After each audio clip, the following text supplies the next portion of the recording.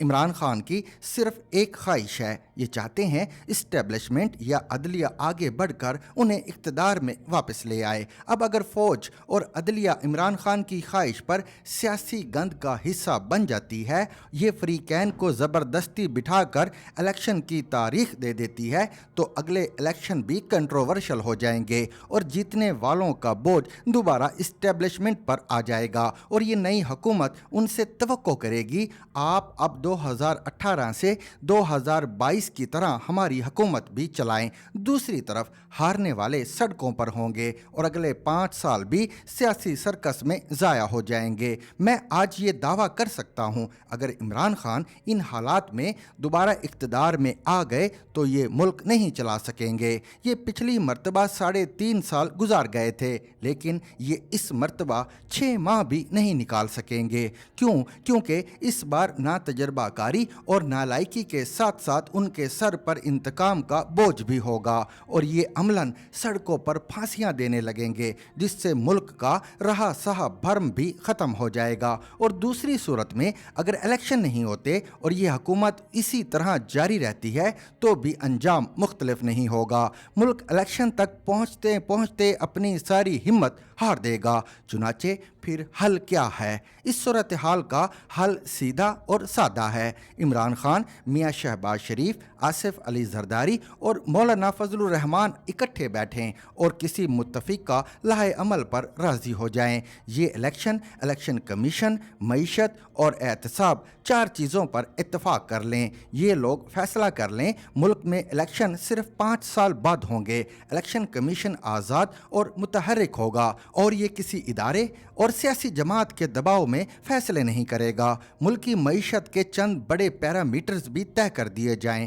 ہم نے IMF کے چنگل سے کب آزاد ہونا ہے، ٹیکس پالیسی کیا ہوگی، امپورٹس کی اجازت کہاں تک دی جائے گی اور ہم کیا کیا ایکسپورٹ کریں گے، اور یہ فیصلہ بھی کر لیا جائے حکومت کسی سیاسی مخالف کے خلاف سیاسی مقدمہ نہیں بنائے گی۔ یہ لوگ یہ فیصلے کریں اور ملک میں اس کے بعد الیکشن کرا دیے جائیں اور جس کی اکثریت ہو اسے حکومت بنانے اور چلانے کا موقع دے دیا جائے۔ عمران خان کامیاب ہو جائیں تو انہیں روکنے کی کوشش نہ کی جائے، اور اگر پیپلز پارٹی، نون لیگ یا JUI اکثریت حاصل کر لے تو یہ خواہ مولانا فضل الرحمان کو وزیر اعظم بنا دیں، کوئی ان کا راستہ نہ روکے۔ ہمیں من حیث القوم یہ فیصلہ بھی کرنا ہوگا، ہم اگر حکومتوں کو کام نہیں کرنے دیں گے، یہ اگر 5 سال اپنی دھوتی بچاتی رہے گی، یا بیوروکریسی کو اگر یہ اعتماد نہیں ہوگا ہم کل ہیں یا نہیں ہیں، تو پھر یہ ملک کیسے چلے گا؟ دوسرا، ہم جب عدلیہ سے الیکشن، فوج سے پارلیمنٹ اور پولیس سے سیکیورٹی کا کام لیں گے تو بھی ملک کیسے چلے گا؟ فوج کا کام سرحدوں کی حفاظت ہے، ان کا کام حکومتیں بنانا، چلانا اور توڑنا نہیں۔ ISI کا کام ملک کی سیکیورٹی ہے، یہ اگر حکومت بنائے، چلائے اور گرائے گی تو سیکیورٹی کا کام کون کرے گا؟ پولیس کا کام جرائم روکنا اور مجرموں کو کیفر کردار تک پہنچانا ہے، یہ اگر سارا دن جلوس کنٹرول کرے گی اور VVIP موومنٹ پر لگی رہے گی تو پولیس کا کام کون کرے گا؟ اور اسی طرح اگر ہماری سڑکیں محفوظ نہیں ہوں گی، کوئی اٹھے گا اور سڑکیں بند کر کے بیٹھ جائے گا تو پھر لوگ دفتر، فیکٹری، مل، سکول، ہسپتال اور مارکیٹ کیسے جائیں گے؟ اور اگر لوگ کام پر ہی نہیں جا سکیں گے تو پھر ملک کیسے چلے گا اور بے روزگاری اور غربت کیسے ختم ہوگی؟ چنانچہ عقل کو ہاتھ ماریں، خدا کو یاد کریں اور ملک کی فکر کریں۔ یہ ملک اس سرکس میں زیادہ دیر نہیں چل سکے گا۔ آپ لوگ سیاستدان ہیں اور سیاستدانوں کا کام ملک چلانا ہوتا ہے، ملک برباد کرنا نہیں ہوتا۔ عمران خان بے شک پوری دنیا کی جیلیں بھر دیں یا حکومت خواہ پوری PTI کو گرفتار کر کے جیلوں میں ڈال دے، لیکن اس سے مسئلہ حل نہیں ہوگا، بحران ختم نہیں ہوگا۔ بحران اور مسائل کا صرف ایک ہی حل ہے اور وہ ہے اپوزیشن اور حکومت کے درمیان ڈائلاگ۔ آپ آج بیٹھ جائیں تو سب بچ جائیں گے، نہیں بیٹھیں گے تو کل آپ کو ملک کے ملبے پر بیٹھنا ہوگا یا پھر ٹینک کے سامنے لیٹنا ہوگا۔ آپ بہرحال کسی نہ کسی دن ایک دوسرے کو قبول کرنے اور ہاتھ ملانے پر مجبور ہو جائیں گے، لہٰذا بہتر یہی ہے آپ آج بیٹھ جائیں، ملک اور آپ دونوں بچ جائیں گے، ورنہ ملک بھی جائے گا اور آپ لوگ بھی۔ For more informative videos with Chaudhary Javed, subscribe to our YouTube channel. Zigzag News. We make it special.